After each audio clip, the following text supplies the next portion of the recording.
Hello.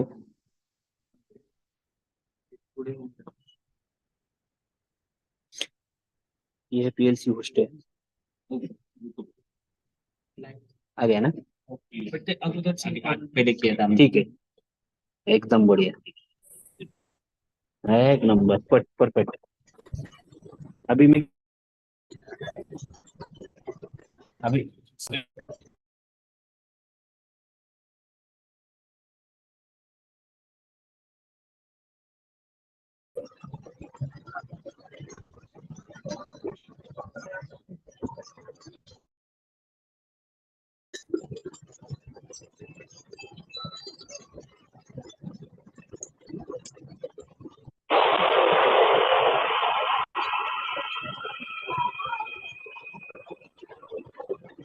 सेटिंगच तशी करा.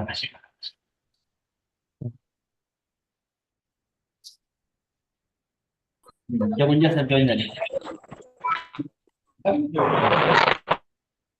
जेवणच्या सरांना आपल्याला गेस्ट करायचे.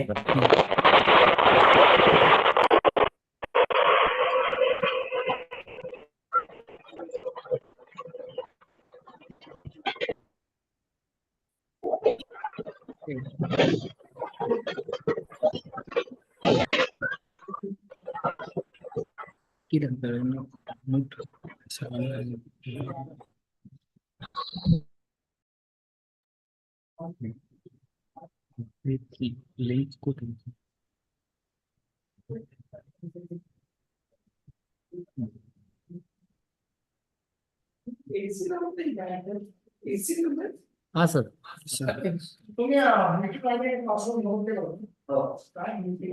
बता बता बता.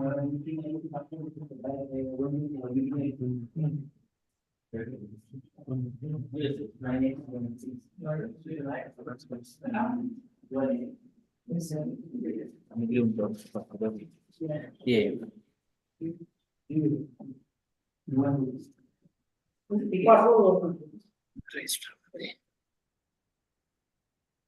I can't forget.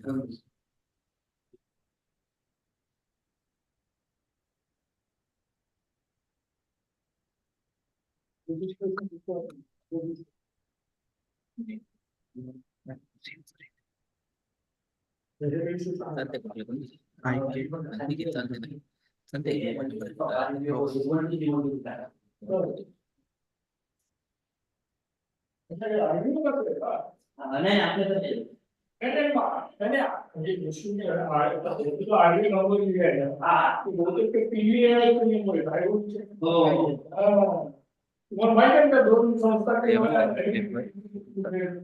मला दोन्हीशी काही घेणं नाही.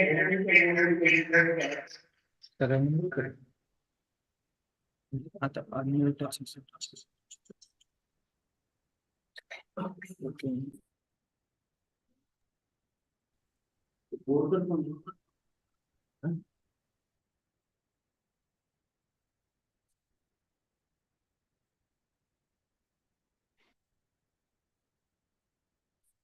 या बोलकर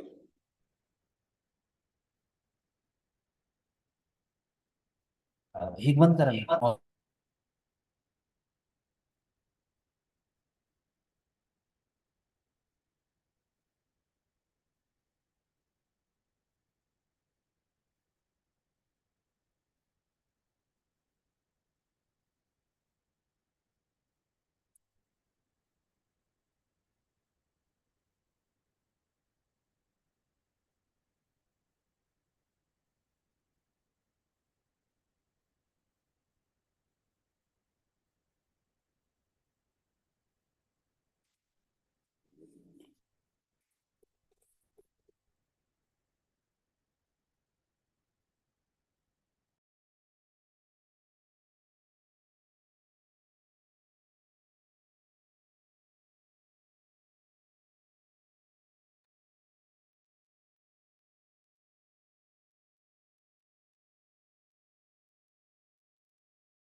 18 लोक जमा झाले. 18 लोक झाले जमा. Hello, voice not coming.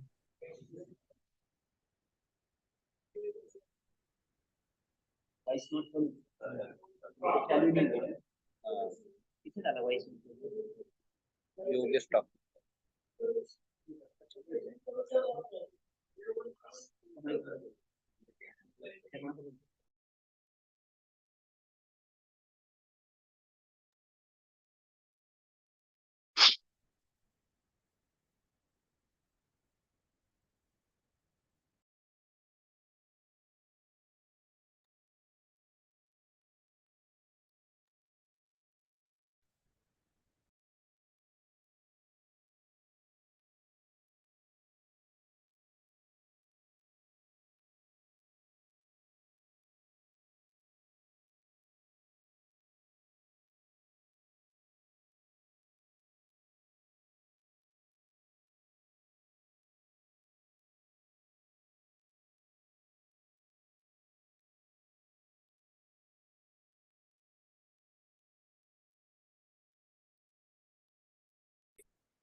Hello, no voice is coming.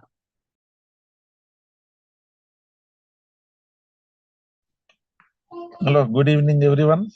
Yeah, happy good time. Good evening, sir.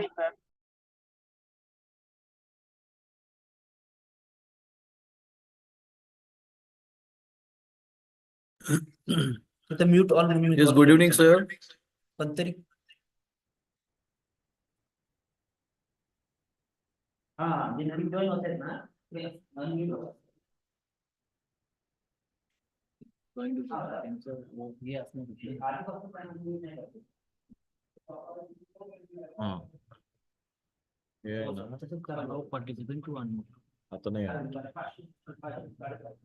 आता ते काढून टाकलं. अलाव पार्ट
हॅलो हा हा आता बोलो हॅलो गुड इव्हनिंग हो गया अभी नहीं आया भाई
हो बघा हो ऑडिओ बंद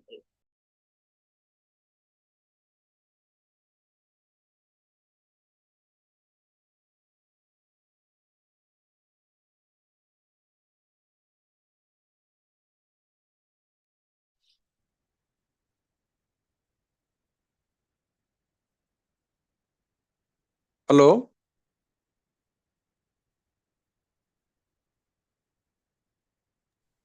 hello yes sir. Yes sir yes sir येतो का आवाज येतो येतोय येतोय बर बर ओके तिघांनी पोस्ट केलं ना.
हाँ बोला. Good evening all. In shortly, within 2 to 3 minutes, we started the program. We have also online audience. This is a hybrid mode program. Those who are in body, I request to everyone, please give your introduction. Then we start the program. Before starting the program, we start from introduction. From last program, sir, give your introduction, please. Yes, yes. काय नाव आपलं sir? आवाज तो येतो. नहीं आपने लिए कर रहे थे 5 मिनट बाकी ट्रायल चल रहा है यहाँ पे. ये बंद कर स्क्रीन बंद कर हाँ. स्क्रीन नाही दाखवायची आपल्याला आवाज आ रहा है. एक मिनिट.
Audio करो.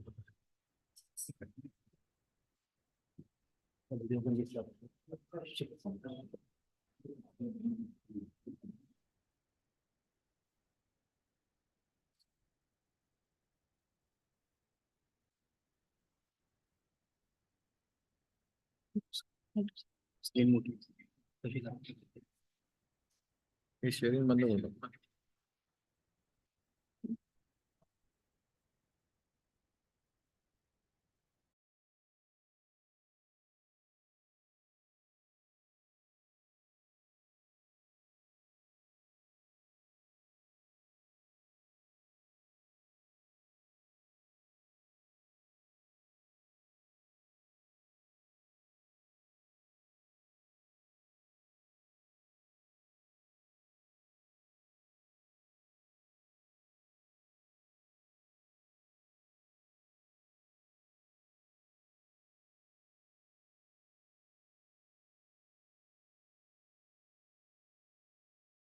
Laptop से बात करो. ठीक? Good evening, all. Very warm welcome to everyone. We have the guest of honor today, Mehta sir. First of all, sir, तुमचं पुण्यात खूप खूप स्वागत आहे. तर एक जोरदार टाळ्या होऊन जाऊ द्या सरांसाठी. Now I request to dignitaries, please lighten the lamp and started the inauguration function. Please, sir. Yes.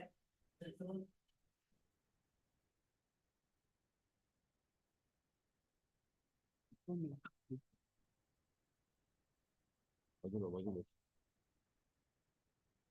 Stay.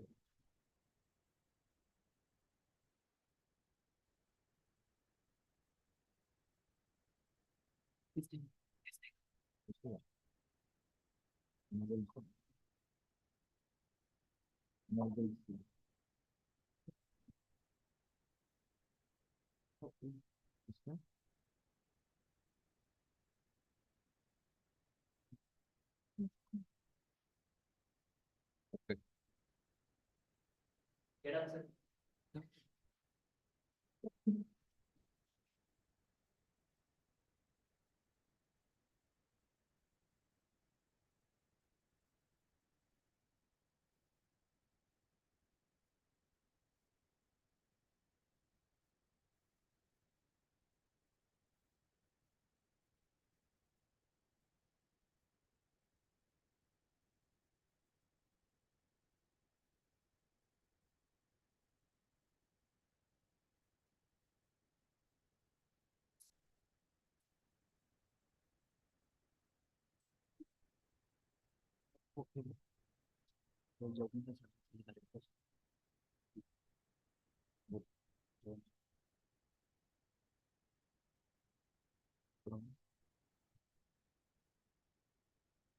We have today chief guest Mehta sir. Today's guest of honor, our Vidyasagar sir, VIP president.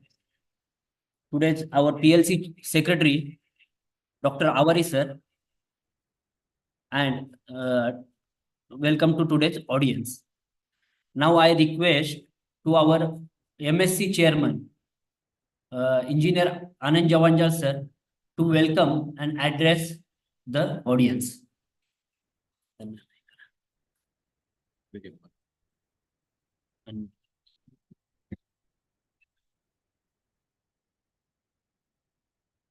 Jawanjal sir.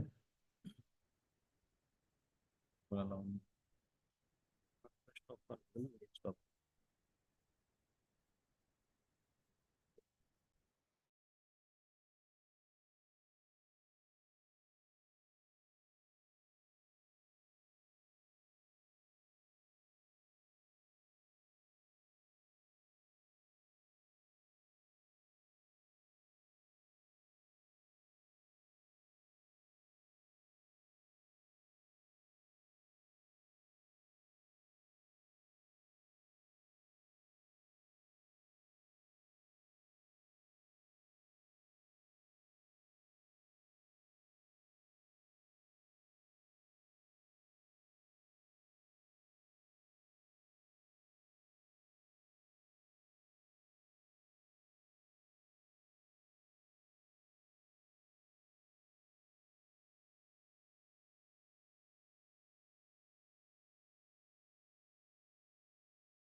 Hello hello hello Vineet ऐकायला येते का? Yes, Yes, sir. yes, sir. You are audible. Audible. Okay okay. Dear friends, myself Anand Javanjal, Chairman, Institution of Engineer, Maharashtra State Center. Welcome everybody for this webinar. Special thanks to today's distinguished speaker, Engineer Mohit Mehta, a well-known certified business valuer.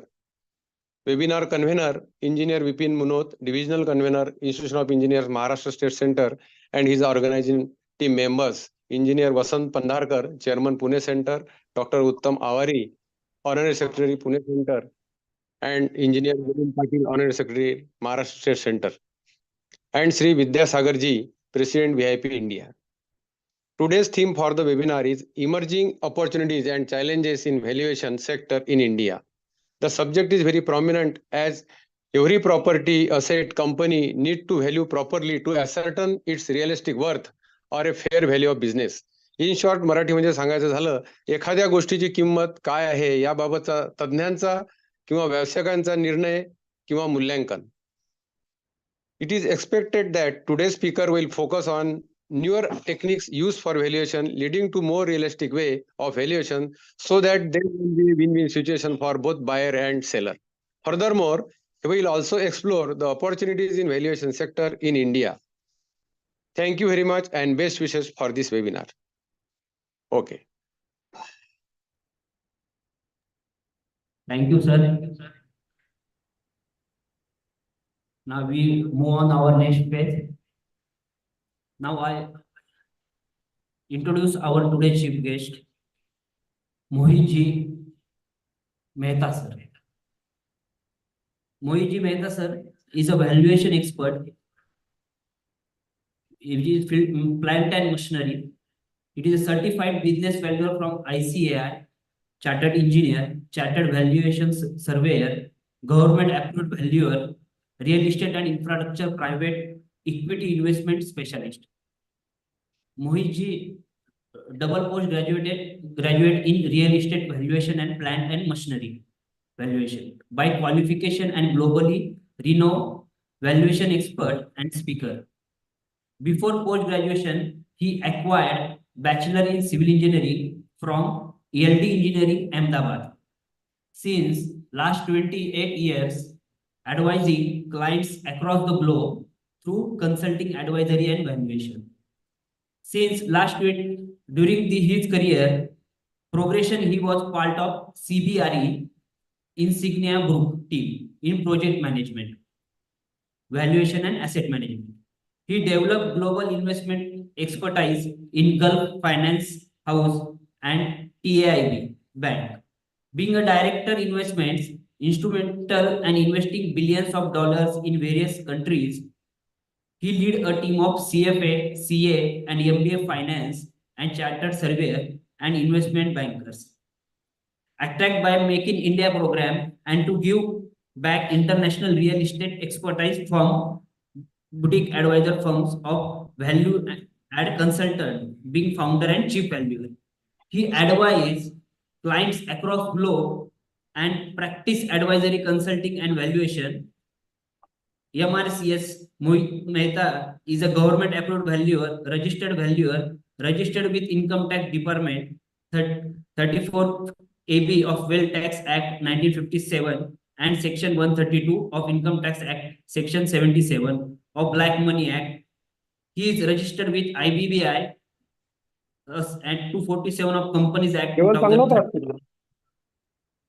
Mohit Mehta sir is amongst very few specialists across the world who are practicing multiple asset class valuation, that is real estate, plant and machinery, equity, agriculture, and mines, etc.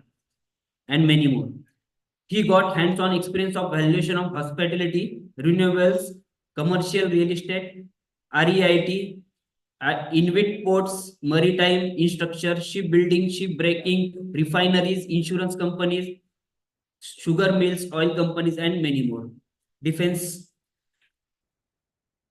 engineer Mohit Mehta, as a valuation expert and chartered valuation surveyor and chartered engineer, produced invests reports on quarterly basis. He worked with global asset management teams with multi-nationality and cultures. It's much more in biodata, but now I think this is the right time to stop and welcome to our chief guest, engineer Mohit Mehta. I request our secretary to felicitate them and welcome to. Please, sir. Secretary, our Awadi, sir.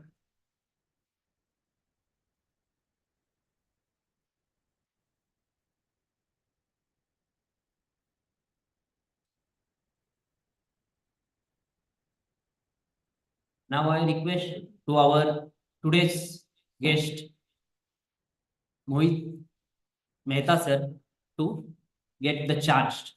Thank you, sir.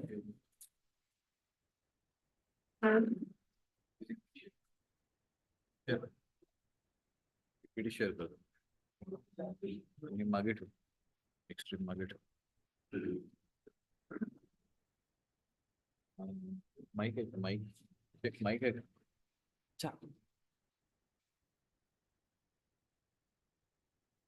Mike वर बोलता येईल We are first time starting the hybrid mode actually. Right. So, laptop दूर दे तसं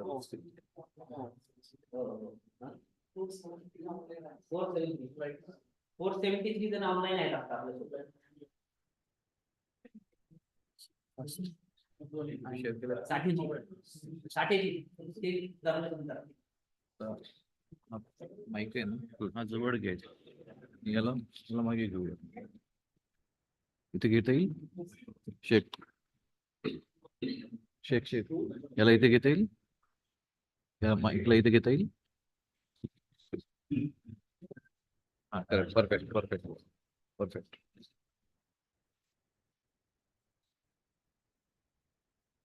Thank you, Mr. Vipin Munotji, for an excellent introduction. You introduced me much more than what I deserve, but it's very kind of you.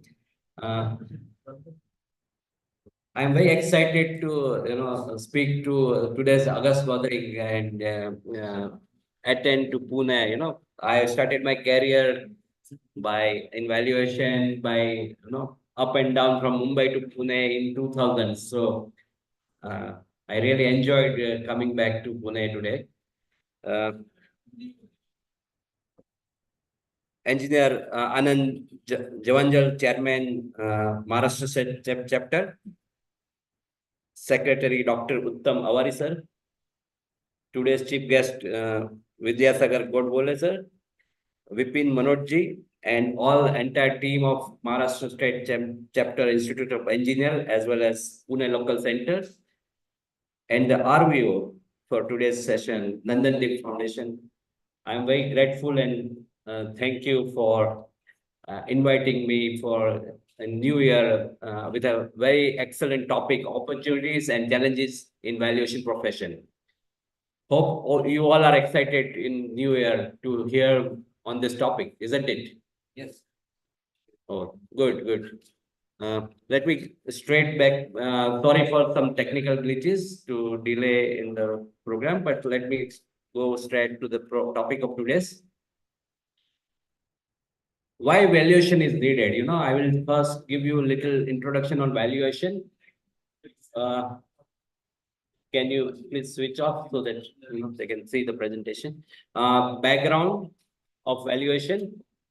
Legal jurisprudence, institution of engineers background, because I believe today's audience is chartered engineer and students and associate members, as well as aspiring member of the institute. So we'll focus on institution of engineer and what is chartered engineer, who can do valuation, and opportunities in this sector, and how to do professional development for a valuer, followed with question and answer. Valuation is required for providing a baseline, it help you to chart the future course of action in business. It give you to identify the gaps, whether you are performing well or you are, what is your status. So unless you know the gaps, you cannot find out the solution. So valuation give you the gaps. Valuation also strategize your business. It give you a creative accountability, as well as provide you benchmark, whether you are growing with the certain benchmark or you are underperforming with certain benchmarks. So unless you know your valuation of asset or company or your personal, you cannot compare with the other benchmarks. So valuation is an excellent tool to benchmark your asset valuation. It's give you a perspective on what price you can determine, or what price you can sell your product, or what price you can sell your asset. So it give you an idea on the price. It's also provide gateway to new opportunities and new capital. In business, you need a capital, and there are various ways of raising capital. So which type of capital should be attracted? Valuation give you a scope and idea how to go about fundraising capital market. Valuation also give you how to monetize your asset, unlock asset, because today the NDA-led government, Prime Minister Modi has a huge asset monetization plan of the government of India's shares, So it is a big opportunity for valuers.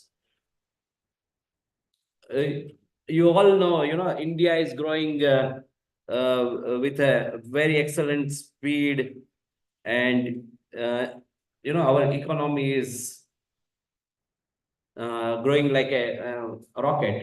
The stock market is making new highs, and recent results, actually. Recent election result, giving current government to again, win with a majority. So excellent GDP growth is predicted for the valuers. Sorry, for the economy. If GST collection is growing from 1 lakh crore to 1.5 lakh crore and 1.6 lakh crore, and growth, 50% growth in GST collection, obviously, there is a fantastic opportunities for everyone in India, isn't it? So obviously that must translate for the engineers, chartered engineers as well, and even chartered engineer who are practicing in valuation profession as well. So opportunities are excellent, and valuer must be growing like a not less than 25 to 30% per annum. That's if you want to grow like that, I should give you first background history, how this profession came in India. So first I'll give you, how many of you knows about Institution of Engineers? Obviously, most of you are a member of Institute of Engineers, so you must be having a background, okay, how this Institution of Engineers started in India. Anyone, Sir Toke sir, can you be senior member, have you any background? What is the Institution of Engineers? Thank you very much, because recently I got elected. Okay. So third term I am doing, because earlier also 2 terms I have done. Yeah. One of the most important things, it was started in 1935 with a Royal Charter, and then it continued. It was established by Sir Yeah. So thank you for that.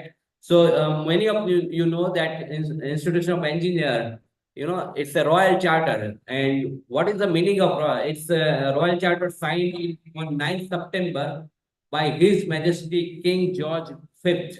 It's signed by the King George V. So it's an excellent piece of legislation. But after independence, it is continued under Article 372 of Constitution of India.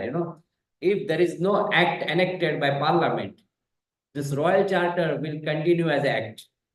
So even if we don't have an Engineer Act in India, still Royal Charter protect us as an engineer. So that's why it is very important for all of you to know what is institution of engineer and what is chartered engineer. Institution of engineer is a body corporate registered through Royal Charter.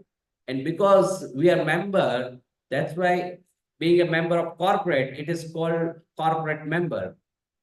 Many of you might not be aware about that. That's why I'm highlighting why we are called corporate member.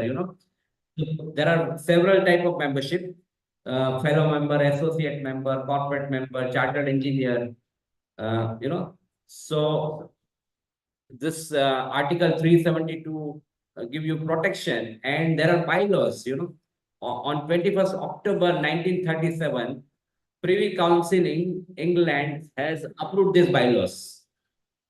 Okay, so this institution of engineer is with bylaws. So any of you ever read the bylaws? Sorry? No, I'm asking you particularly you. Have you ever read the bylaws? Oh, very good. Excellent. But most of the people, may not be aware about bylaws. So it is available on the Institution of Engineer website. Okay. And there are Institution of Engineer issue membership certificate to eligible engineers and technologists and scientists. Chartered engineer, professional engineer, international professional engineer certificates in various disciplines of engineer are also issued by the institution. So many of you might be having a chartered engineer certificate and maybe practicing as a chartered engineer. But in bylaws, there is a definition called academically admissible discipline. So what it means, if your course, engineering course at undergraduate level is equivalent to section A and B examination, then only you are elected as a corporate member and chartered engineer. Otherwise not. So if someone is from accounting profession, he may not qualify himself as a chartered engineer. This is why I'm telling you all this background, because unless you know the legal background, you will not make a differentiate between who is valuer and who is not, or who is chartered engineer and who is not. Okay, that's why I am reading this bylaws. So bylaws number 66 and 67, I am highlighting. It's very important. The right and privileges of every fellow or member or associate member or student member or member technologist or associate member technologist, senior technical member or technical member shall be personal to himself. As such, shall not be transmissible by his own act or by operation law. So whatever certification, degree, or designation you've been given by the Institution of Engineer as a chartered engineer, it is personally given to you. You cannot transfer it. Okay, it's very important, because nowadays, anyone call themselves chartered engineer. Even companies, body corporate call themselves chartered engineer. So it is not permitted as per the bylaws. Only chartered engineer designation is given to you as a person based on your qualification and by seeing your age and several criteria set in the institution. Bylaws number 67A, every fellow member and associate member is entitled to describe himself as a chartered engineer and using that description after his name as C.ENG. In bracket I shall place it after the designation of the class in the institution to which he belongs, stated in accordance with the following abbreviated forms, namely FII or MIE or AMI. So, the institute also prescribe how you describe your designation, and there are rules for that. A fellow member and associate member practicing in partnership with any other person who is not a fellow or member or associate member under the title of the firm shall not use or permit to be used after title of such firm the designation of chartered engineer or chartered engineers or describe or permit description of such firm in any way as CE engineers. So a firm where all the partners are not chartered engineer, they cannot call themselves chartered engineer or they cannot describe themselves chartered engineer. So this is very important. Unless you know how chartered engineer are qualified, you will not know who are disqualified. That's why I'm highlighting this issue.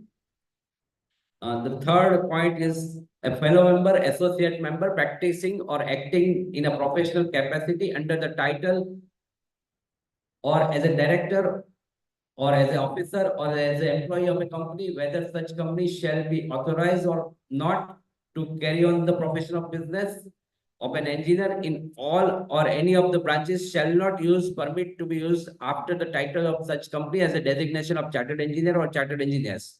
Means companies are not permitted to describe themselves chartered engineer, and director cannot, even if he is employee or director, personally he is having a chartered engineer, but he cannot describe or give one he cannot assign his right as a chartered engineer to the company. So this is not permitted as per the bylaws number 67C. Every student member, technologist or associate member, senior technical member shall entitled to place after his name designation of class of institution which belong to following with the abbreviation. You can read this, and every member entitled to describe himself as a professional engineer can use description after name P engineer. So this is background of who is chartered engineer, who can call themselves as a chartered engineer. With this, on institute website, benefits of IAI member is mentioned. If you are a member or if you are a chartered engineer, it will help you to become empaneled as a valuer and loss assessor with various government bodies, financial institution.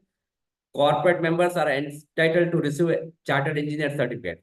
This is mentioned on the website of the institution. So with this background, I'm opening opportunities for chartered engineer to become valuer, as mentioned in the benefit of the institutional website. Hope you are following me till this time. Okay.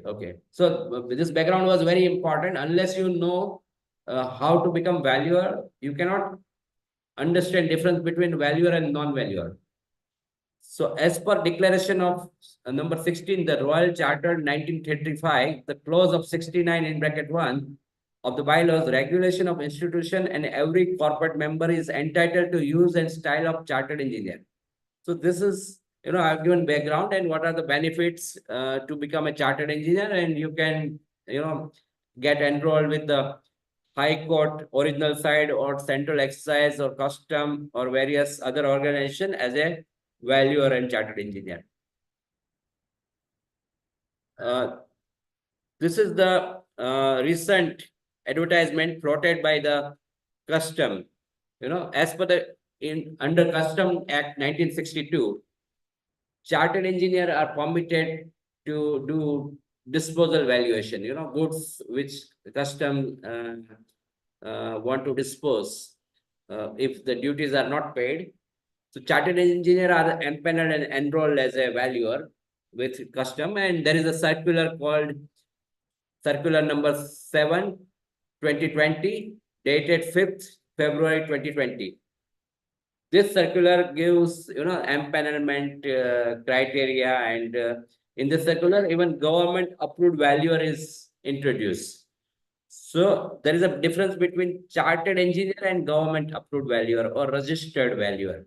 Okay. So with this circular, I'm now going to the jurisprudence of the valuation laws, about valuation related laws.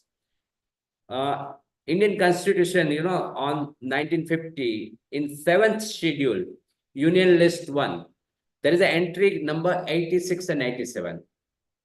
How many aware about Union List 1 and Union List 2 and Union List 3, concurrent list? There is a central government subjects, there is a state government subject, and there is a concurrent subject.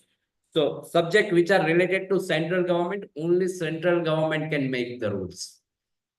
So entry number 86 and 87 is related to tax on capital value of assets. So government, constitution has given that your government can tax the asset, capital asset. And that's why this subject is covered under union list entry number 86. And accordingly, government has enacted Wealth Tax Act 1957 under this provision of the law. And this subject of Wealth Tax Act and capital asset valuation and registered valuer means capital asset valuer is allocated to Ministry of Finance. So under Constitution of Article number 77, clause number 3, there is an allocation of business.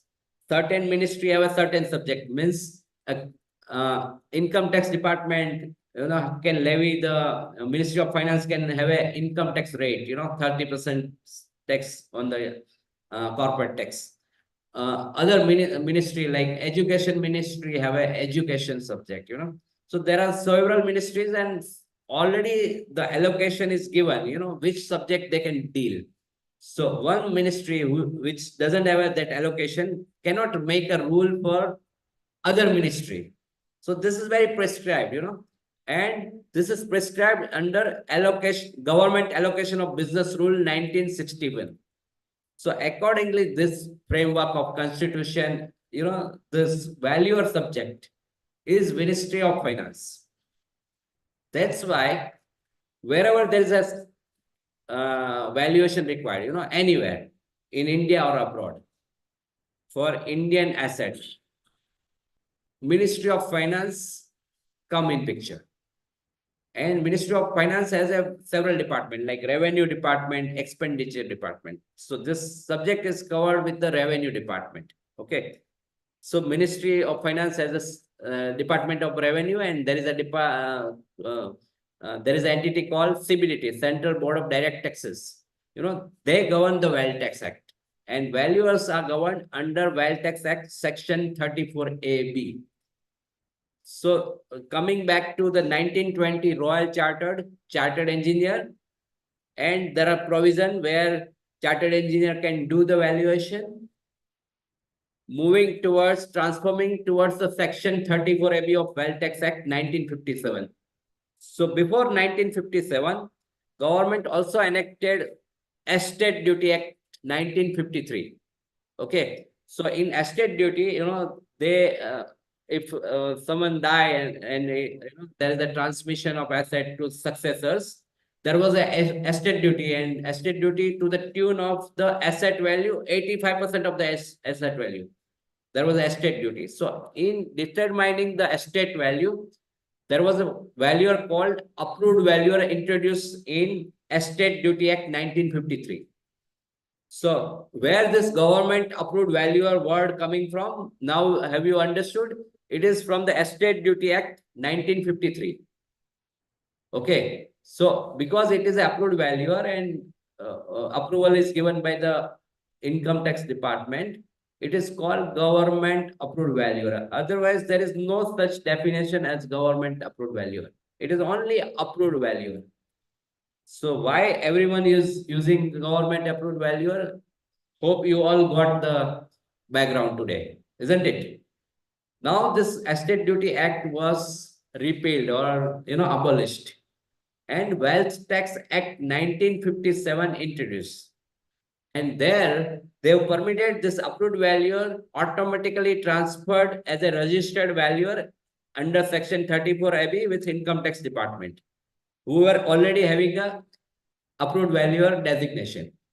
A person who is not having, they can enroll as a registered valuer under Section 34AB with the Wealth Tax Rule 1957, Rule 8A, 8B, 8C, 8D. So most important for every person, every chartered engineer or valuer or person who want to be aspiring as a valuer, grab the opportunities, they must know Rule 8A, and there are sub-rule from 1 to 13. So 8A, 1 to 13, everyone must know. and read if they are interested in valuation profession. Anyone have ever read this rule 8A 1 to 30? Sir, okay, sir, you have read, right? So what is the rule 8A in bracket 12? Do you have any idea? You know the summary. That is the experience requirement. All those and what should be the last pay drawn, all those things are mentioned in the rules. Okay, Before it becomes a list. excellent, excellent. So, Toke sir highlighted that rule give you the categorization. So what is categorization? We are moving to a now excellent, theme of the today's session. There are 10 class of assets categorized under the Wealth Tax Act. So fortunately we have a agriculture valuer with us, Mr. Gaikwad, who is also heading the Institute of Agriculture Valuer. This 10 categories of asset. One of the asset is agriculture asset. So in India being an excellent economy, world fourth largest economy and first democracy in the world, and we have agriculture based economy. 60% resources are agriculture, employment is agriculture, even GDP production majority of GDP is coming from agriculture produce and related sectors. So obviously, there should be a great demand of agriculture valuer, isn't it? Gaikwad sir, there should be much more demand agriculture valuer, isn't it? But if there are demand, obviously there are challenges also in this sector, and challenges all of you all are aware. I may highlight certain, but let me focus this point. There are 10 asset class introduced in 1957, and after that, there are various new asset class also evolved, which is not yet attended by anyone. So currently we are remain with only 10 asset class. One is immovable property, plant and machinery, agriculture, tree plantation, mines, life interest, jewelry, precious stone jewelry, art, craft, and several other asset class. So this is the majority of asset class, and most of the people talk about immovable property or plant and machinery valuation. And nowadays, the business valuation, security and financial asset, which I forgot to cover, share, security and stock and inventory. So these are the three majority, but the agriculture, mines and other asset class are hardly been, in focus. Why it is so? There is a tremendous opportunity in this sector. So after this 1957, this wealth tax regulation, there are several various acts where valuer need are introduced. One of that is SURFICE Act 2002. And there was a Gazette notification amendment in SURFICE Act through the Security and Interest Enforcement Rule 2002. Approved valuer definition was introduced in Rule 2. And it was mentioned that approved valuer means a person approved by the board of director of secured creditor. And who is that? It must be the section 34 AB registered valuer in immovable property or plant and machinery, because security and financial the SURFICE Act operate only for the immobile properties. It doesn't operate for agricultural land. Agricultural land is excluded. So, there are various acts which I will come to one by one, where valuer's need was introduced, but why everyone was followed only registered valuer in section 34AB? Have you got this concept? Why it is so? Anyone can answer?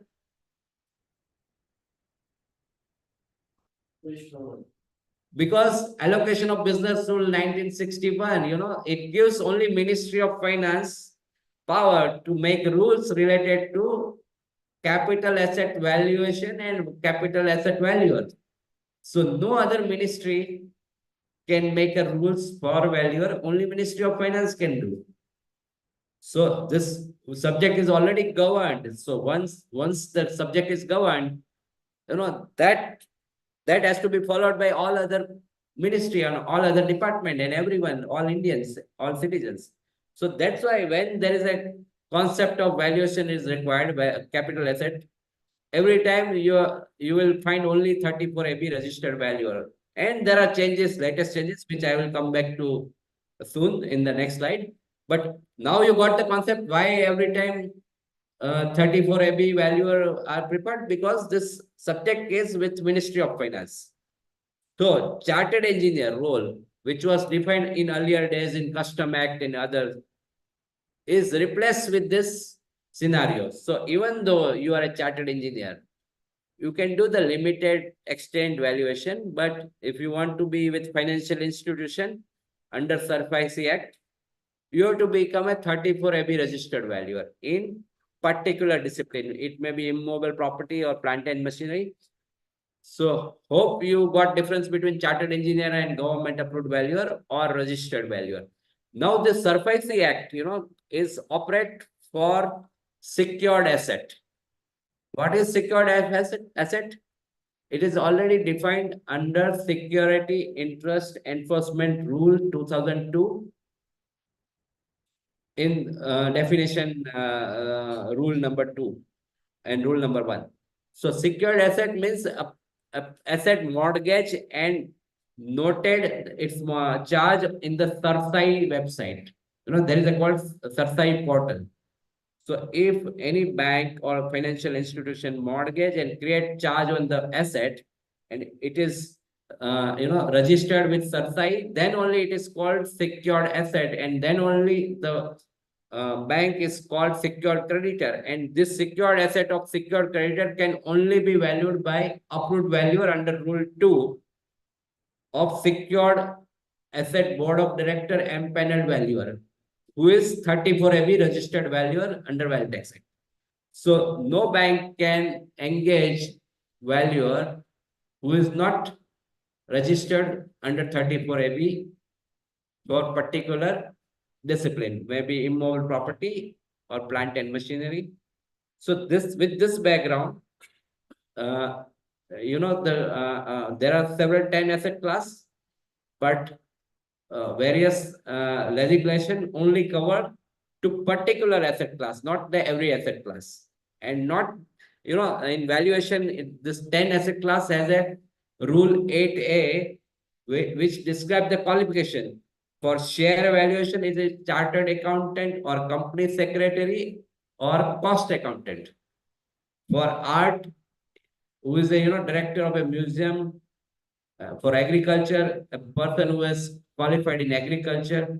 So there are qualifications. So it is a multidisciplinary profession. It is not only engineer or architect or only mechanical engineer or electrical engineer or chartered accountant. It is a multidisciplinary subject. So when it comes to multidisciplinary subject, there are multidisciplinary ministries are involved. So one way, Ministry of Finance govern the Wealth Tax Act. However, the agriculture subject is governed under Constitution in a state as well as central subject, as well as Ministry of Agriculture. The chartered accountant are governed under the Ministry of Corporate Affairs because there is a ICI Act 1949. Company secretary also governed under the Ministry of Corporate Affairs. Cost accountant also governed under Ministry of Corporate Affairs. However, the profession of engineers is governed under the Ministry of Education, and institution of engineer is affiliated with the Ministry of Science and Technology. So there is a mixture of various departments. So every department go with their limited knowledge to fix the criteria for selection of valuer. So now hope you are following my presentation, why there is a challenges and opportunities. Till I must cover this subject background, otherwise you will not understand my next slides. That's why I'm giving background. Hope you are following till now. Yeah, thank you. So our institution of engineer is affiliated with the Ministry of Science and Technology, and subject of insolvency of companies is covered with the Ministry of Corporate Affairs, that's why MCA come in picture, and later on, the subject of insolvency was previously with the Ministry of Finance, later on changed from Ministry of Finance to Ministry of Corporate Affairs. So that's why IBBI, Insolvency and Bankruptcy Board, is monitored and regulated by Ministry of Corporate Affairs. So Ministry of, now I will tell you about the new introduction of, registered value or concept in Company Act.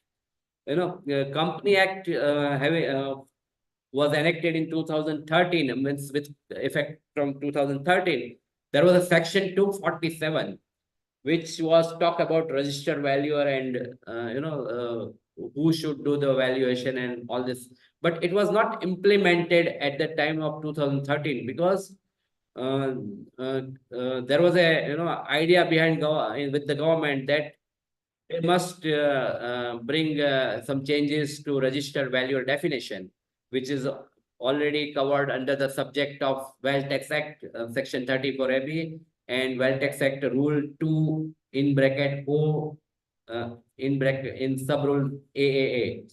So they have reserved this registered valuer definition, and later on, Ministry of Corporate Affairs pronounced on 17 October 2017, the rule called Companies Registered Valuer and Valuation Rule 2017.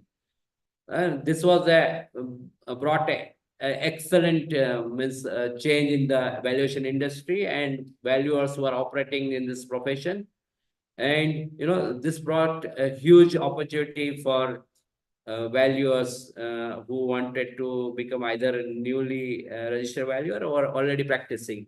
So this IBBI was designated as a competent authority under this rule by Ministry of Corporate Affairs with a notification on 23rd October 2017. So IBBI became the competent authority and governing body for this registered valuer under Companies Act Section 247. Now this rule only talk about 3 asset class, land and building, plant and machinery, and security and financial asset. They have changed the name of immobile property as a land and building, and share security and stock as a security and financial asset. So agricultural land is not part of this rules, and the other class is not part of. So Company Act only talk about this because majority of companies having an asset belongs to this 3 asset class. So initially IBBI and Ministry of Corporate wanted to focus on this insolvency program, and that's why they introduced this 3 asset class.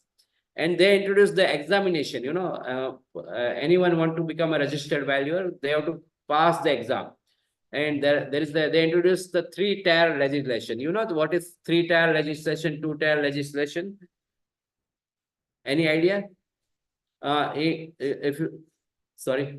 But it was supposed to be completed from 20 hours of training.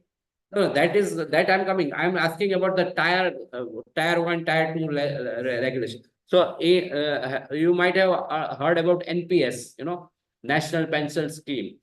So NPS introduced this architecture of various tier regulation, tier 1, tier 2, there are KPS in NPS who give you service for pension, if you are investing as a pension subscriber, investor, there are tier 1, tier 2, tier 3 regulators.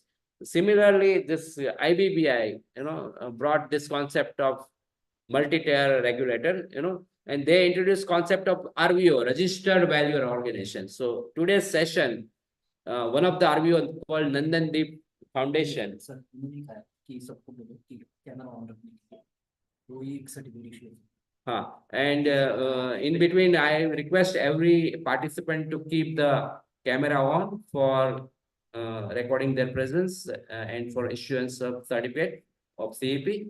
So kindly remain with your camera on, and you will be given an opportunity to ask question also. So be part of the presentation. So this Nandandeep value RVO is one of the RVO, and there are many RVOs. Probably 17 RVOs are registered. So what is the opportunity for valuers under this rule is they can do the various valuation of company's asset, because as I said, everyone has a limitation of their subject. IBBI also come up with a circular in 2019 that IBBI registered valuer can only do valuation of company's asset for various purposes mentioned in the Company Act and company rules and IBC code 2016 and voluntary liquidation as well as CIRP proceedings as well as few regulation of SEBI, INVIT and REIT. So this circular clearly enmarks 13 purposes or approximately 15 purposes for which IBBI registered valuer can do valuation. So it is misconception that IBBI registered valuer can do other valuation also. IBBI registered valuer cannot do valuation for wealth tax purposes, or if asset is owned by President of India, who is not a company, or if asset is belong to salt commissioner or port trust or individual or any entity which is not a company registered under Companies Act 2013. There is a restriction capped in the Companies Act and circular. So now, there is a lot of opportunities and challenges with this. There is a two type of registered valuer. One is registered valuer under Wealth Tax Act, who been permitted for anything and everything because Ministry of Finance governs the subject, Income Tax Department is issuing registered valuer, and everyone has a probable possible outcome with the Income Tax Department, because everyone can be assessed by the Income Tax Department as a probable or proposed assessee.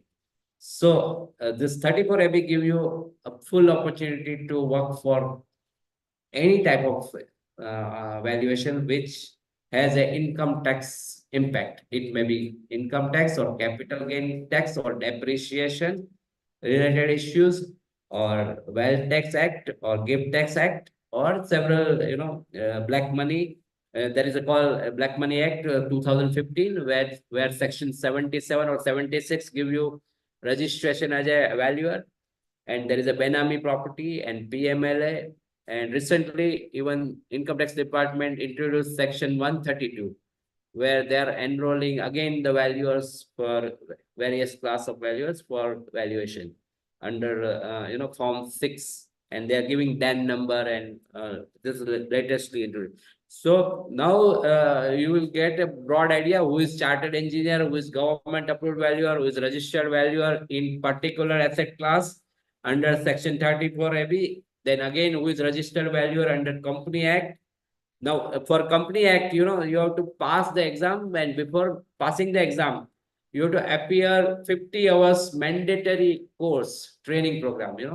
This might interest to the student and engineers who are not yet become registered valuer. So any RVO you can join and do the 50 hours program in particular discipline, because the education qualification is also prescribed, and only AICTI approved education RVO is accepting. And once you complete the 50 hours program, then you are tested online exam, and there are 90 marks exam with negative marking system. If you having a 60 mark scores, then only you pass the exam, and then accordingly RVO recommend you to become IBBI registered valuer, and IBBI give you the certificate as a registered valuer. But again, once you become a registered valuer with IBBI, it comes with the code of conduct and ethics, and there are bylaws of RVO. Even in this bylaws, bylaw number 26, once you are if you are employed or if you are not independent, then your registration is temporarily suspended. So if you are working as a director, a whole-time director in a company, and again, you're trying to do valuation under that company banner, this regulation don't allow, and because this regulation don't permit such business concept. There are few companies called Phoebe Richard Ellis, Knight Frank, they are international property consultant.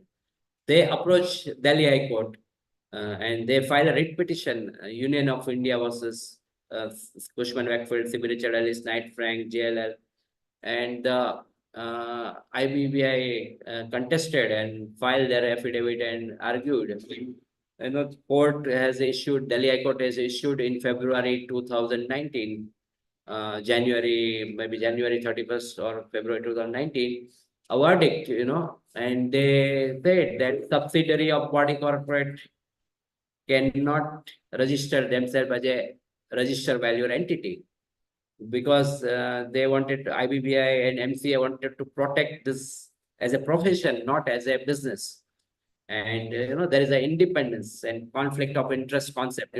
The valuer should not have a conflict of interest, and he should remain independent. So if you are he's employed, so he's remain under the influence of his employer and shareholders. So that's why the Delhi High Court rejected the petition.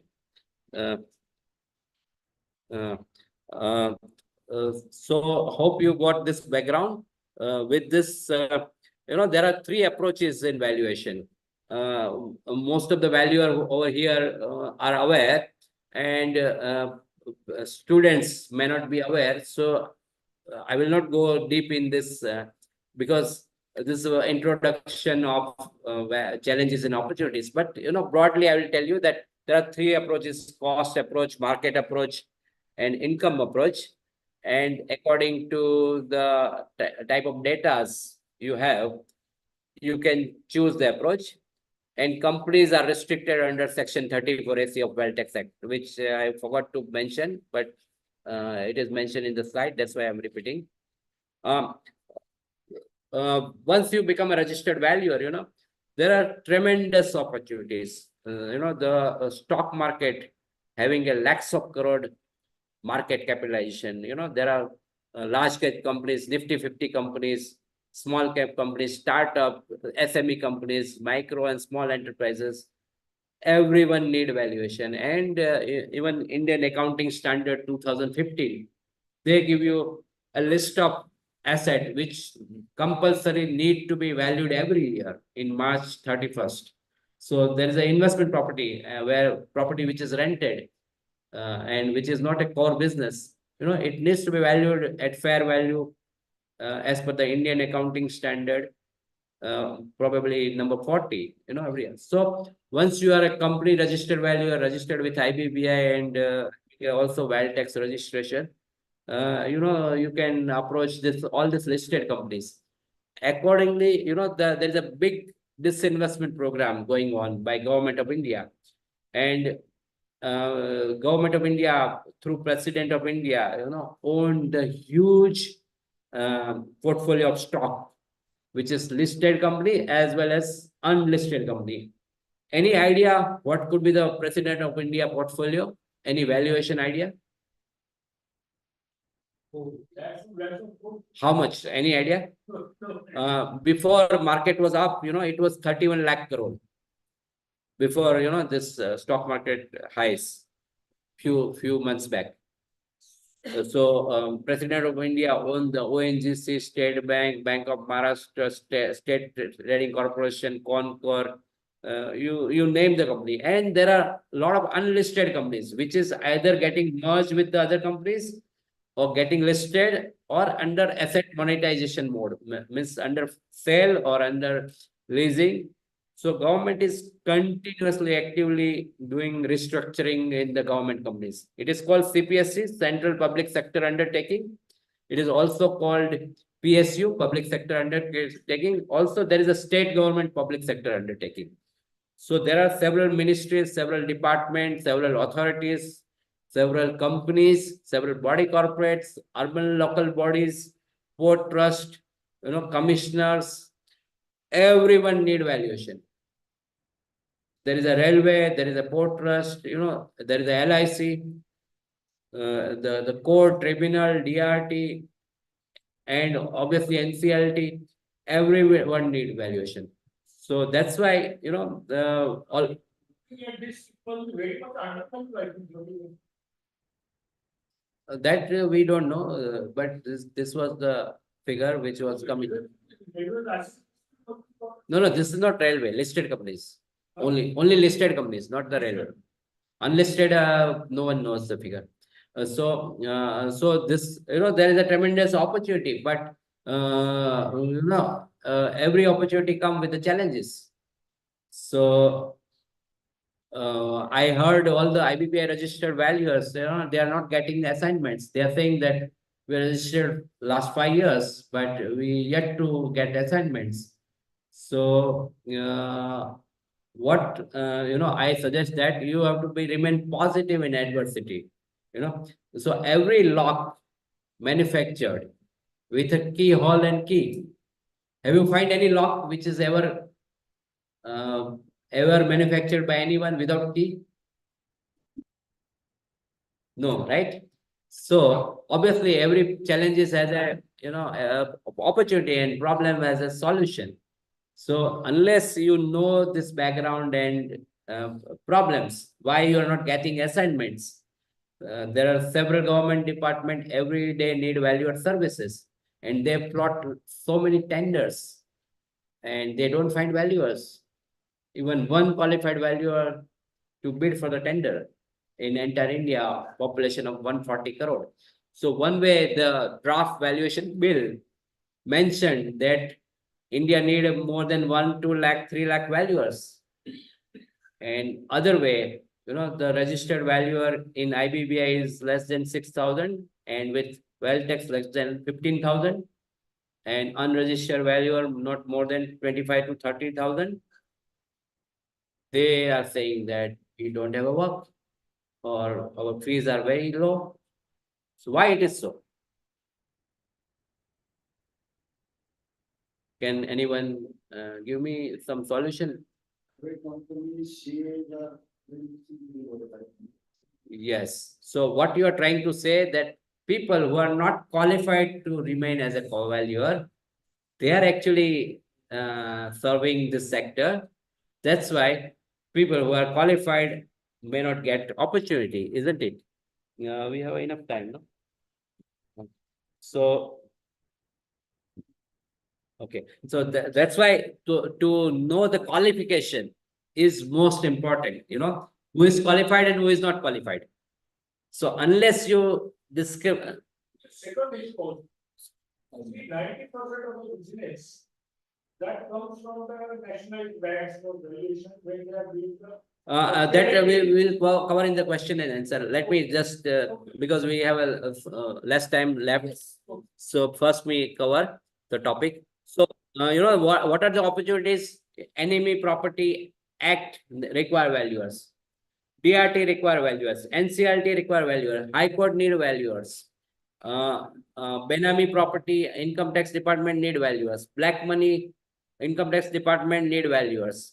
And under capital gains, most of you are practicing. Wealth tax now made 0%, so wealth tax valuation are not required. But there are several inquiries in income tax department. They need valuation.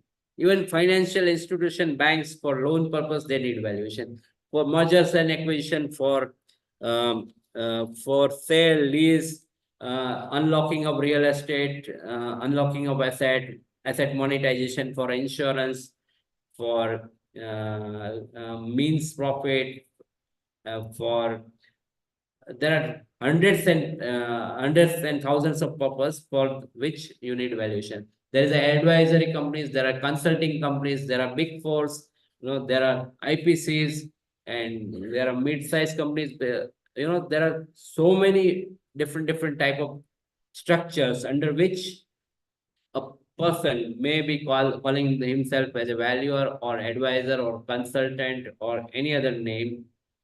they're giving advice, you know. So this advisory may be feasibility studies or TEV studies or lender engineers or insurance loss assessor and surveyor, or maybe claim side advisor, maybe buy side advisor, maybe litigation, technological opinion. You know, there are hundreds and thousands of opportunities for valuers. But in draft valuer bill, you know, they mentioned figure of 1, 2 lakh or 3 lakh valuers are required. In one of the other seminar of RICS, you know, I heard that, you know, 1.5 lakh professionals, MRICS are required in India. So one way, you know, there are only 6,000 valuers who are saying that we are not getting assignments. Other way, you know, the picture shown to us is 1.5 lakh, 2 lakh valuers required. So why this difference? You know, what I understood by reading all this, that professional required is not only the registered valuer, independent practicing valuer who has a certificate of practice, who are getting their renewed certificate of practice every year and who are not in employment. However, you know, the figure mentioned is the qualified people who may work in a corporate as an employee or government department and deal with the subject of valuation. So this is a combined figure. It is not only independent professional who are on the empanelment panel and giving the valuation report day to day. There may be, you know, some person who is working in a developer company or in a listed company or in a bank, and as an employee of the bank dealing with the valuation subject. You know, there may be some person in DRT or NCLT or maybe in IBBI who is the employee and dealing with the valuation subjects. So this way, all these figures of 1.5 lakh, 3 lakh professionals requirement is coming up, you know. So those people who are in employment, they also need education. They also need to learn and they have to attend the CEP programs to know the update on the valuation. So with this, you know, income approach and all this, you can refer to my slide presentation. I will give you a rough idea of my clientele. Like, you know, I'm advising MTNL, HUDCO, IGR, REC, Concor, CCI, Mazgaon Dock, STC, MMTC, Standard Chartered Bank, BPCL, Coca-Cola, Taj, Hilton, HL, State Bank, Bank of India, Union Bank. You know, I have multiple clients, and every time what I found the big issue with all this client is PQC, pre-qualification criteria. You know, so when they prescribe pre-qualification criteria, they don't follow the exact guideline which is given by the government of India. Why? Because there might not be updated with the all this complicated regulation. So what I introduced earlier was Ministry of Finance. They have a Department of Revenue as well as Department of Expenditure. You know, there is another department called Department of Expenditure. So Department of Expenditure has a rules that if you want to buy anything with a public money, you have to follow this rule. And this rule, you know, give you, they have to go through the mandatory tendering process, and that is mandatory end-to-end e-procurement. That's why there is a website called JAM. Have you, anyone out of this audience or maybe online ever registered with JAM as a vendor? So Mr. Toke as a register, very good. So, you know, you have to be part of the JAM system, as well as there is a portal called CPP portal, Central Public Procurement Portal. So this department and all this government entity and CPSC, they have to mandatory float the tender to engage the valuer. Okay. So unless you participate in this tendering, how you know what is the, you know, valuer opportunities for valuers? So the many of you are interested and already tried to participate in this tender, but you face the criteria, you are not selected and you are rejected because the PQC is such that they ask you a 200 crore turnover, which is not of your firm. So all these issues and challenges you're facing, isn't it? So you have to come out with these challenges and find out the solution. You know, solution is already there in the government rules. Because government already know that no one become a large corporate like Reliance Industry, 12 lakh crore market cap, unless they have started as a micro enterprise with a zero turnover, right? So government understand across the world, government understand that there is always a micro enterprise, micro and small enterprise, mid corporate, large corporate. So unless there is a micro enterprise, they cannot become a large corporate. So they support always micro enterprise. Okay. So what is the problem with the valuers? That they think that because they are chartered engineer or government approved valuer, registered valuer, there is an institute of engineer or, there is a RVO or there is an institute of valuer. They should know this much and they should possess the valuer registration. So they keep their eye in ear close instead of knowing that what other micro enterprises are doing. Because only a competition is not faced by the valuer. There are various sector in economy and various type of enterprises. Everyone has the same issues. There is a competition and big companies don't uh, allow small companies to prosper and they kill the competition. So there is a Competition Act and there is a Section 4 of Competition Act. It says predatory pricing are not permitted. Okay. So predatory pricing is a greedy pricing to take the job. So, there are some entities, because they don't want others to grow and they don't want others to grab the opportunity, they bid very, very low greedy pricing, which is below cost. That is called predatory pricing. Okay. So this predatory pricing is not permitted.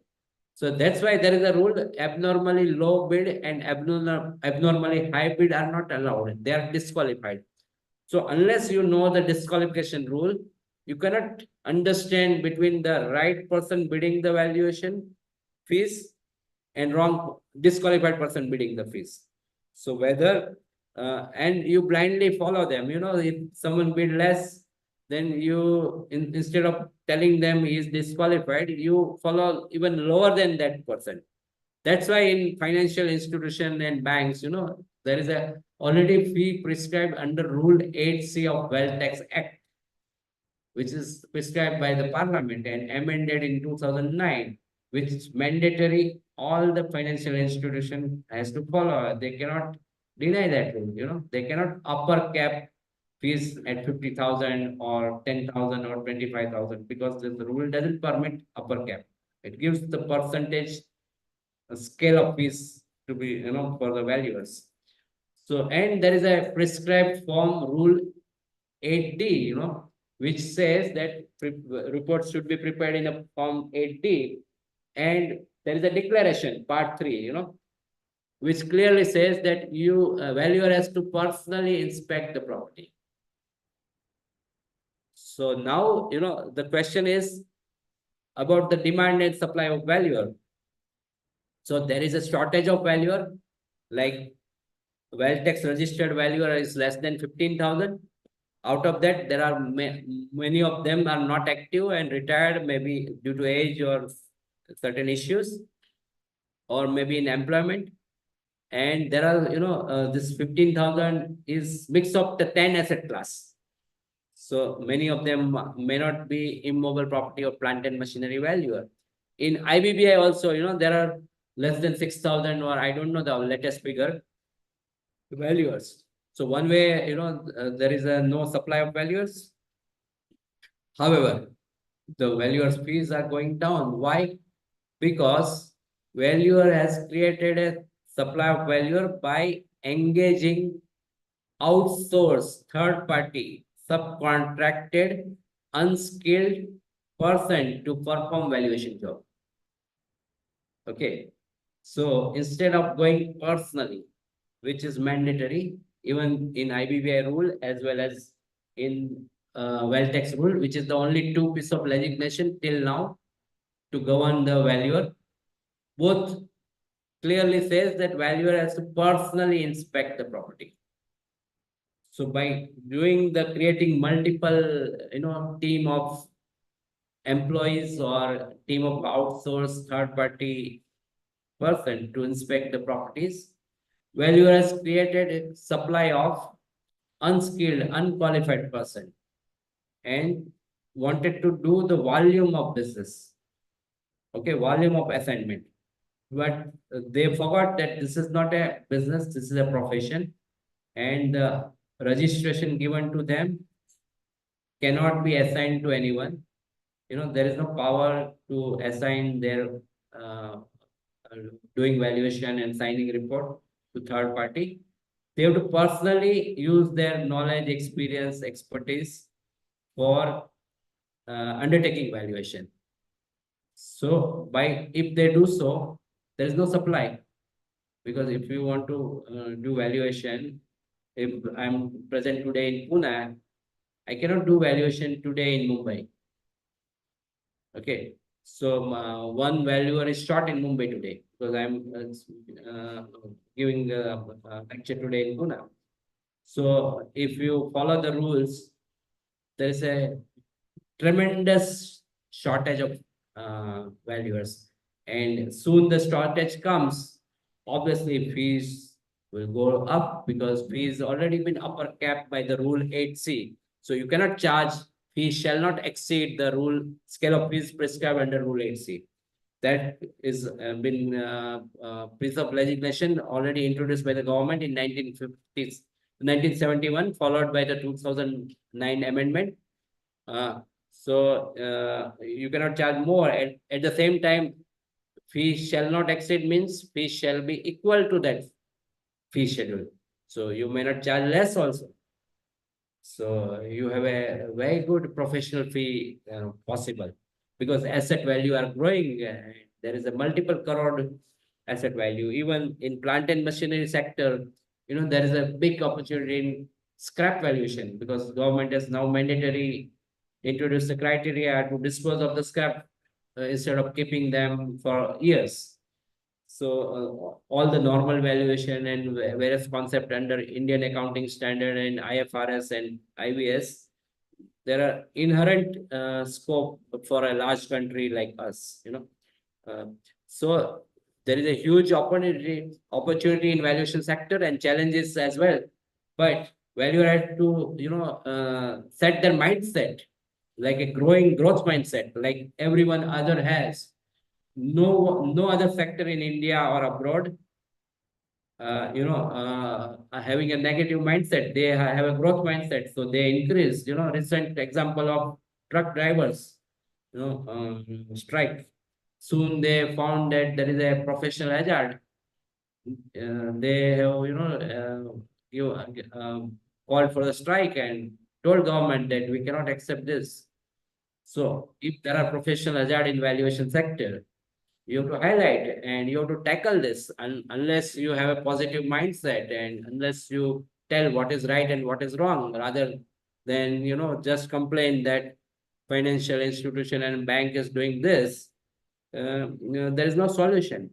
So you have to find out a solution that you are short in supply, you are excellent piece of professional, because our country already seen the growth of infrastructure and Chandrayaan and everything through engineers. So we being chartered engineer, we are proud engineers, and we are part of the national building from 1947 till date. India is growing like anything. So how can we personally not grow in terms of our profession and financially? So this with this, because time given to me is limited, I will just give few previous program with Institution of Engineer Mumbai pictures where we have introduced a concept of business valuation is a asset valuation is a key element in business valuation, and other seminar in Hotel Rodas with municipal corporation commissioner. One of the seminar was with the Chartered Accountant Institute, and there are real estate conferences and valuation seminars, and there was property tax. With this, I will end this session. Hope you find my presentation interesting, and thank you for listening patiently. This is my mobile number and email ID. You can call me or send me your question or anything you want to interact. With this, I will give back to Vipinji. Yes.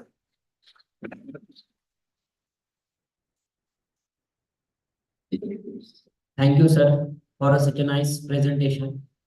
Now I move on to the next session, that is the panel discussion and question answering. I request those who are in online, they can ask in chat box. Take some question from that. And now I just say to Vidyasagar sir to carry on the our panel discussion session. Mike will do that, sir.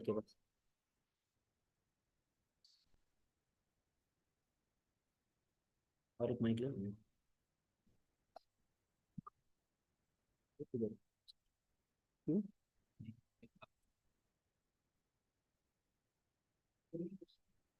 So I have a unmute करूयात ना. 2-3 question sharing बंद करू ना. Sharing बंद करा.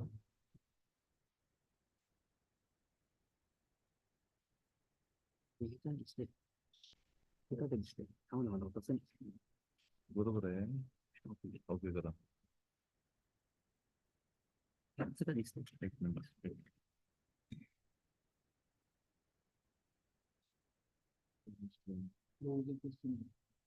हाँ ठीक है.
And subsequently, there was a gazette revised. That gazette also I have got. So that gazette also I have got, which is of Ministry of Finance again.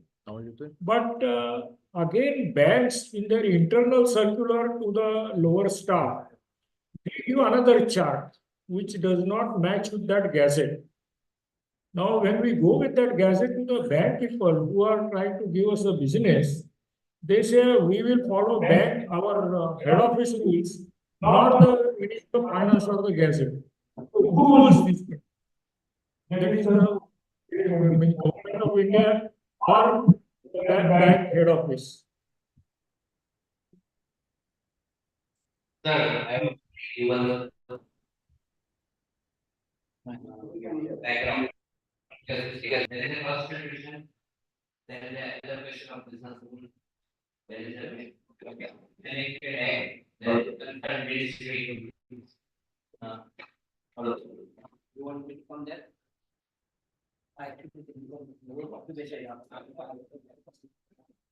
अच्छा ऐसा camera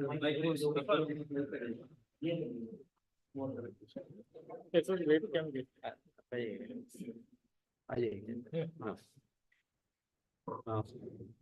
For convenience of organizer, let me come. So there is a ministry, who is governing the subject of valuers through Wealth Tax Act, and there is a SURFICE Act. So SURFICE Act clearly says that secured asset. You know definition of secured asset. I already covered in my presentation. There is a secured creditor.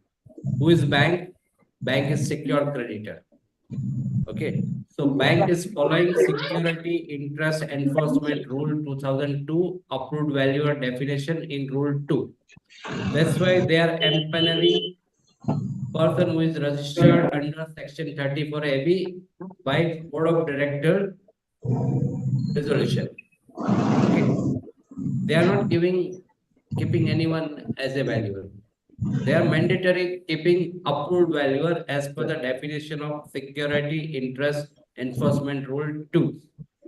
Okay, who is person registered under section 34 AB. So they are accepting Wealth Tax Act. Okay, and Wealth Tax Act come with the Wealth Tax rules. Okay, so do you think that anyone in India has a power to not to follow the Wealth Tax rule? Or any circular or any rules or any act uh, enacted by the parliament? Do you have the bank board of director, bank manager, or uh, bank officers, AG manager has a power to bank power, jurisdiction, and authority to not to follow the Rule 8C and prescribe anything other than Rule 8C? Like, I am asking, they have a power jurisdiction? No, they don't have. If they don't have power and jurisdiction, you are allowing them to follow, then you are accepting, okay? And it is a contract between you and bank. You are ready to violate the rule, which is as per the code of conduct and ethics not permitted. And bank is getting this violated, and you both are doing contract mutually, uh, and doing inferior public loss by not giving quality valuation and not doing inspection, physical inspection, and by not following the code of conduct, ethics, and government rule, and making compromise. Now, after making compromise, and you want to complain to institute or to me, is this right? First, you have to tell that this is not your power. And if they don't listen, what is the framework given in Indian Constitution for your grievance? You have to abide that framework. You have to resolve your grievance through the mechanism already prescribed. Now, if you don't want to follow the mechanism, don't want to solve your grievance, and want to accept what has been discriminated or injustice, how anyone can save? Unless you file your grievance with the right appropriate authority and get the resolution done and order pass, you accept and agree. If you want to do valuation at free of cost, who can stop you? Mike दो उधर नीचे ही रखो mic का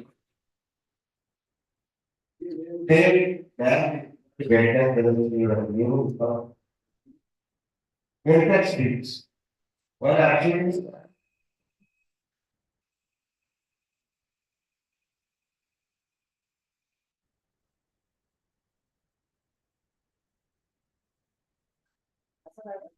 that condition. Action according to the text. The negative regulations are not going below this criteria. That must happen. But our pattern is not doing towards the paying 1,500, 2,500, is the way of the value of the value, this is not correct.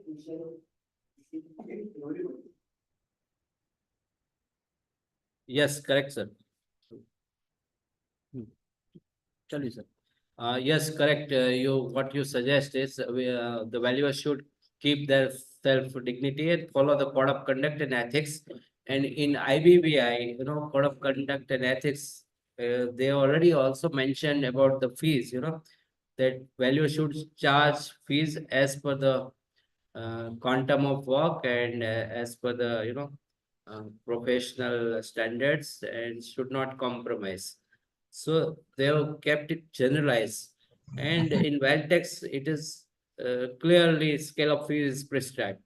Now, how to take it forward? It is amongst the valuer community to decide.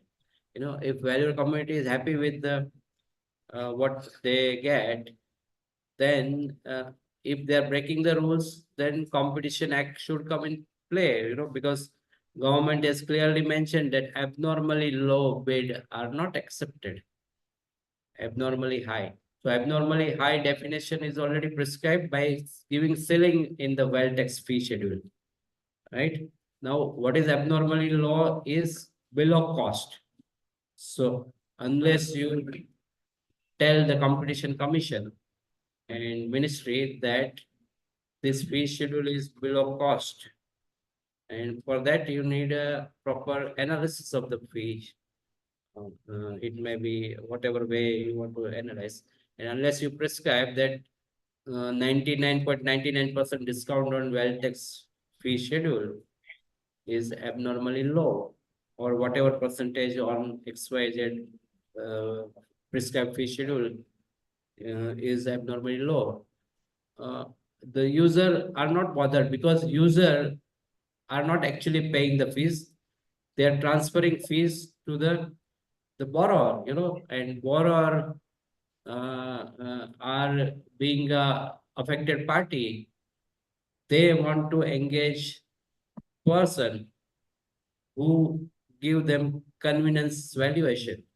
So by giving a reason for rejecting a person with integrity, that he charge high fees. Based on that, they give the rejection of the person, a valuer who is following the code of conduct ethics rules. He rejects so that he will get chance to get some other valuation done as per his convenience.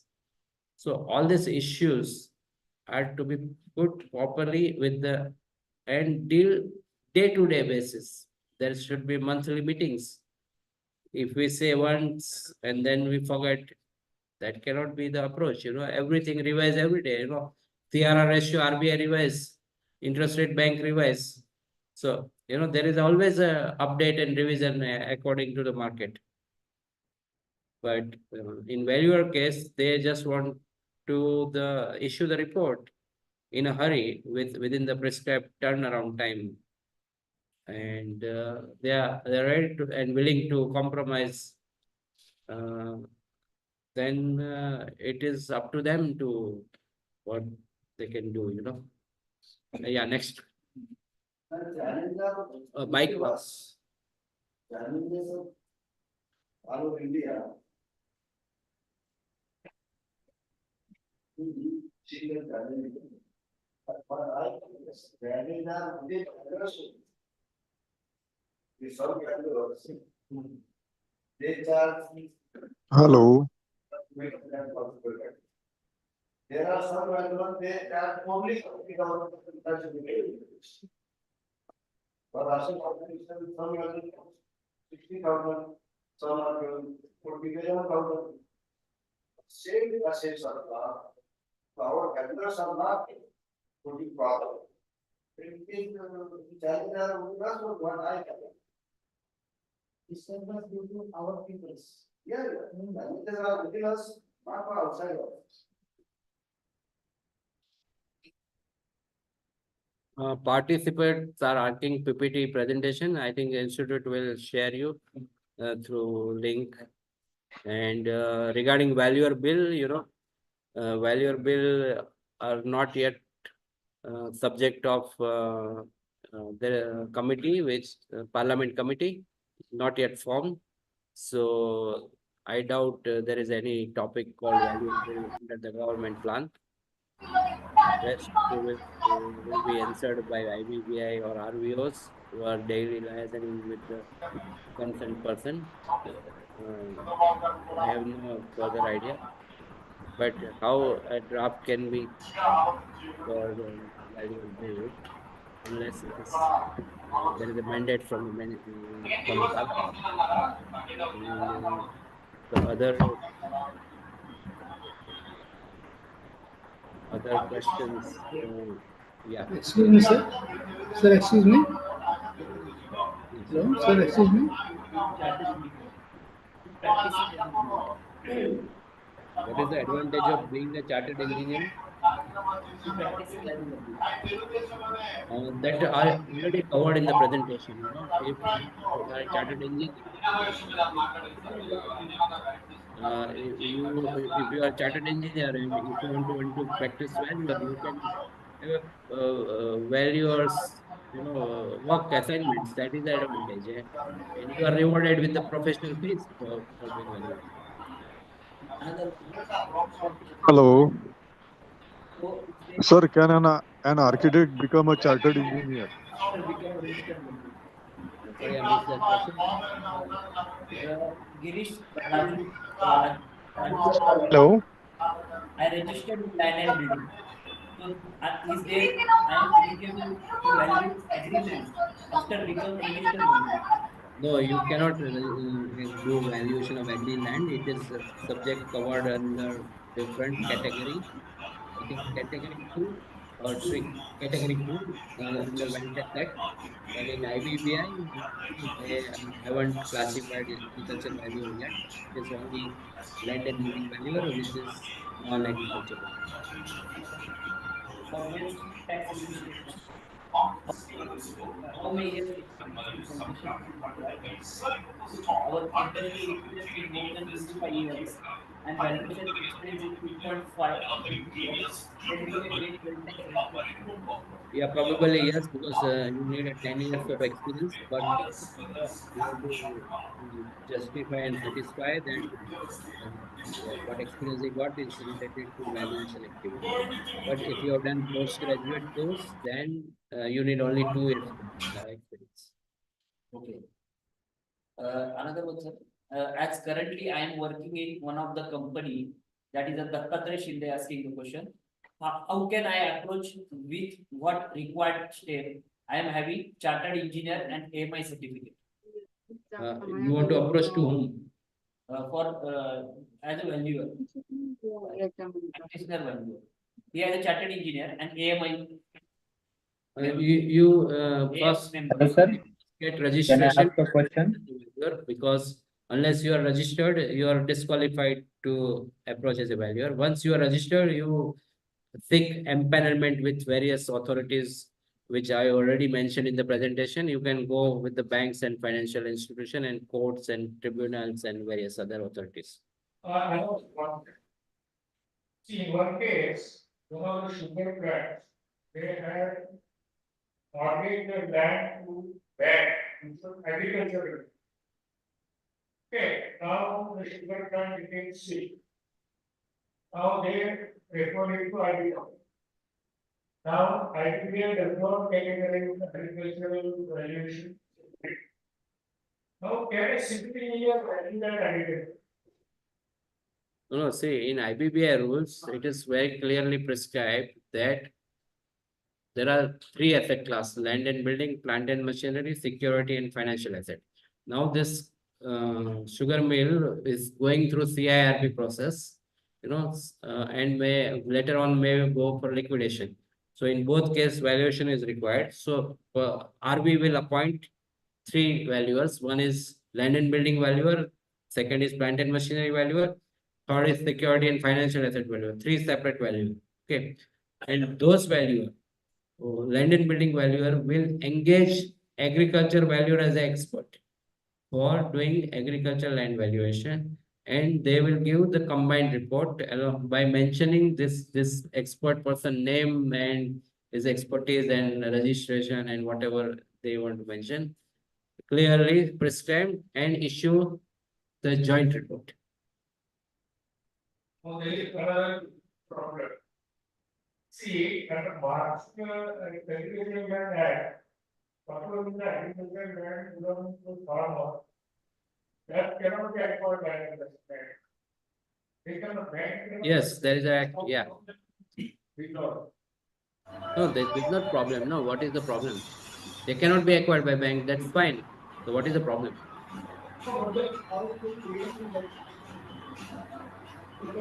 No, they will, but then they will not acquire. No, where is the question? They know the law. They will not mortgage the agricultural land. Okay, because they are not permitted. You already mentioned that there is a law, right? So if bank, after knowing the law, and I mistakes, they will have an outcome. No? Already there are insolvency proceeding. There are many secured creditor who did not realize or done a haircut. They do mistake. They follow the consequences, right?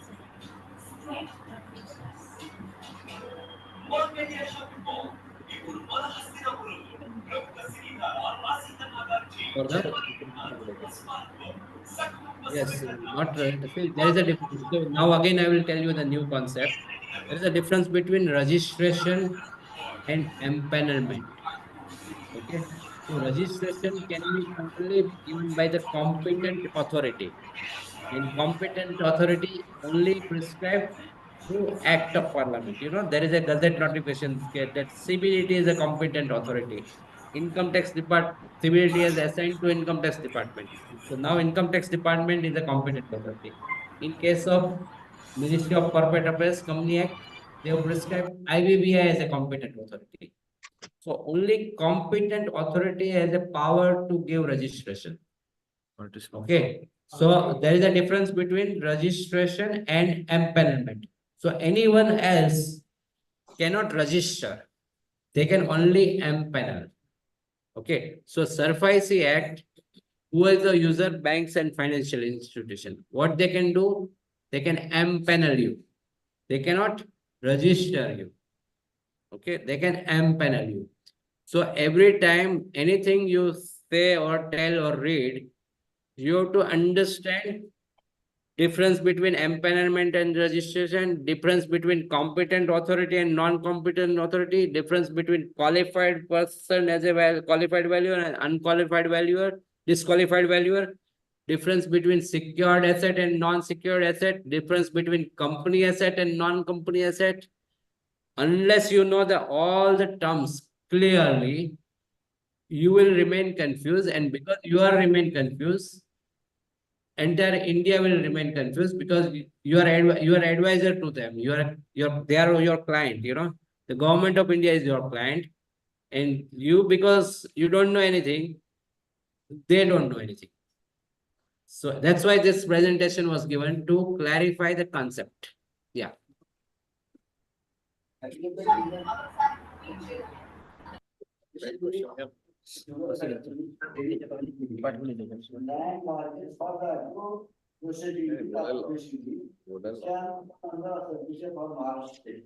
Acha.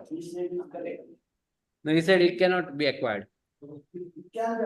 Okay, so it can be acquired, then there is no problem. No, there is no problem. One question is there. Online participant. हाँ कीजिए, कोई बोल रहे हैं but पता नहीं.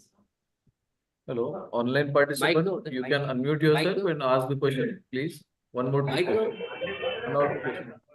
What is the difference between? Hello, what is the difference between valuer empanelment and surface valuer? एक minute. Yes. What is the difference between valuer empaneled and surface valuer? See, difference between SURFICE valuer and non-SURFICE valuer is person who is empaneled by the board of director of secured creditor. For that empanelment, he can do that secured creditor or secured asset valuation. Is it okay? Have you understood? Sir, good evening. There is one question. Can an architect can registered as a chartered engineer? No, I'm not sure, but mostly engineers are permitted. Architect may not be permitted. I'm not very sure. You have to check with the Kolkata.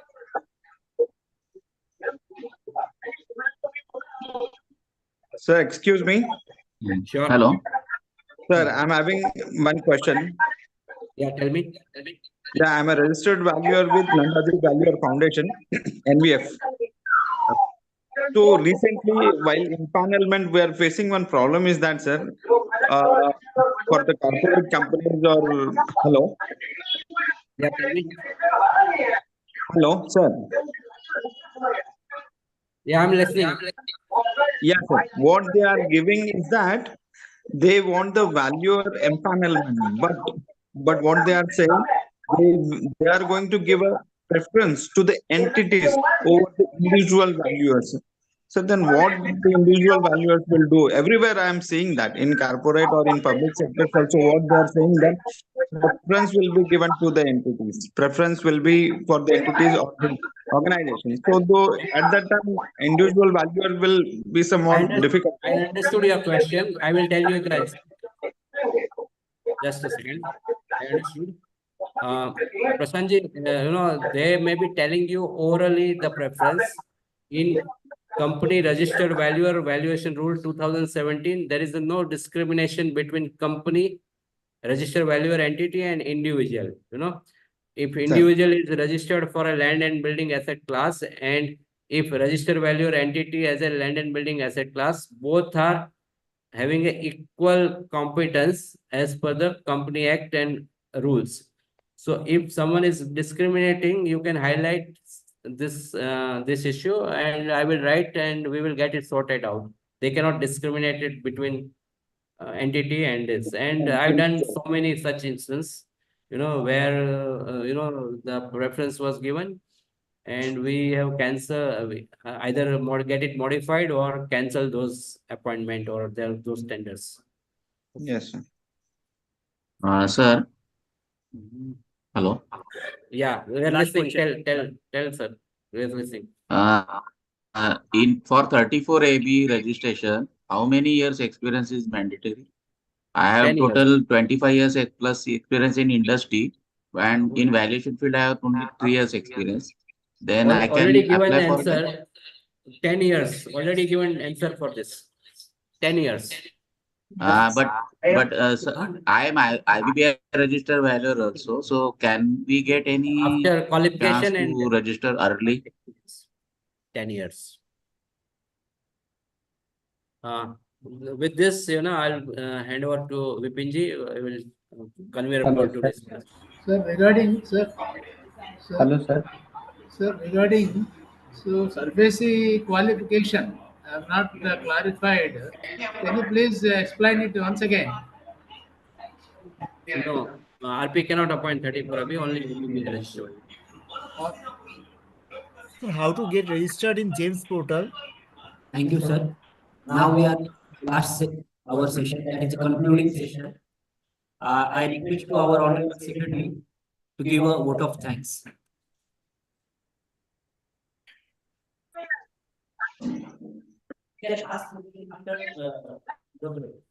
Thank you, Vipin.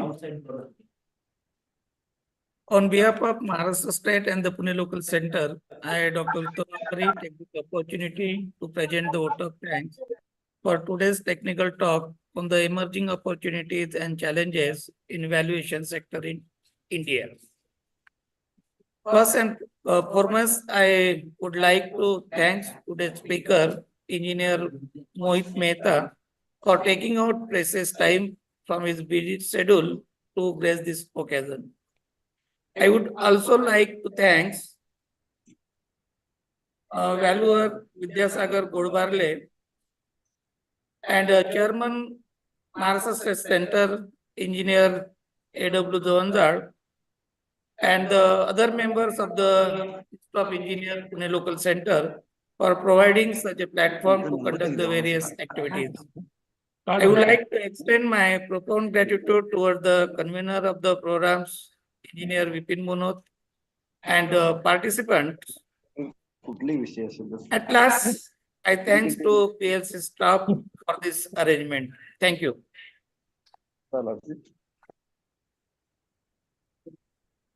National anthem, sir. National anthem.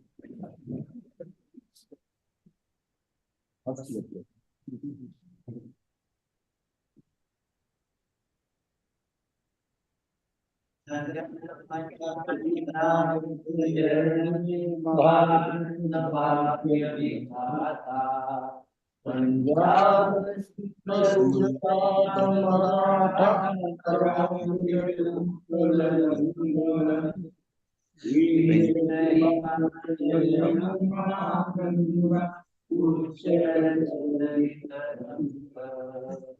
तब शुभ नाम जागे तब शिवाशिष मांगे गाये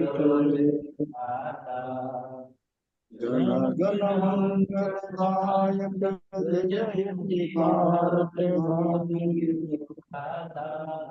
जय भारत भाग्य जय जय जय जय जय जय जय जय भारत माता की जय। Thank you. एक फोटो काढू आपला Thank you, lot of thanks. It was really a strong session. Thank you sir photo घ्या सगळ्यांना या सर आपण पुढे येऊ All sir. हा त्यांना तर बघू दे ना. हे बंद करून टाका नाही, हे बघू दे. फोटो सेशन करू. लीड करू नका. नाही करत नाही करतो सर